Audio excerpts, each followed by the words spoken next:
Hi guys, leave நாள்னாலே பொறுமையாக தான் கிச்சனுக்குள்ளார போய் வேலையை பார்ப்பேன். அதுவும் சண்டேனா சொல்லவே வேணாம். நேரம் ஆனாலும் எல்லாத்துக்கும் பிடிச்சது மாதிரி எதையாவது ஒன்று சமைச்சு தந்துடுவேன். இஞ்சி பூண்டு பேஸ்ட்டு தீந்துருச்சு, அதையும் அரைச்சி ஸ்டோர் பண்ணிட்டேன். ஸ்டோர் பண்ணிவிட்டு ஹஸ்பண்டுக்கு வந்து இன்றைக்கி மட்டன் கோலா உருண்டை குழம்பு கேட்டிருந்தாங்க. சரின்னு சொல்லிவிட்டு அதுதான் ரெடி பண்ணிக்கிட்டு இருந்தேன். இதுக்கு வந்து கொத்துக்கறி, நெஞ்செலும்பு இது 2ம் எடுத்துகிட்டு வந்திருந்தாங்க. மூளை ஃப்ரையும் கேட்டிருந்தாங்க. சைடு பை சைடாக இந்த சைடு குழம்பு வச்சுட்டு அந்த சைடு மூளை ஃப்ரையும் ரெடி பண்ணிக்கிட்டு இருந்தேன். போன டைம் வந்து கொலா உருண்டை குழம்புல ஒரு மிஸ்டேக் பண்ணிட்டேன். கொ உருண்டை எல்லாமே கரைஞ்சு கொத்துக்கறி குழம்பு மாதிரி ஆயிடுச்சு. ஆனால் டேஸ்ட் வைஸ் சூப்பராக இருந்துச்சு. இந்த டைம் வந்து எல்லாமே கரெக்டாக வந்துருந்துச்சு. டேஸ்ட்டும் சூப்பராக இருந்துச்சு. ரெசிபி வேணும்னா கமெண்ட்டில் கேளுங்க. நெக்ஸ்ட் வீடியோவில் போடுறேன்.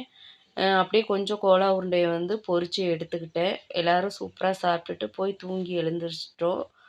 இந்த சண்டே எங்களுக்கு இப்படி தான் போணுச்சு.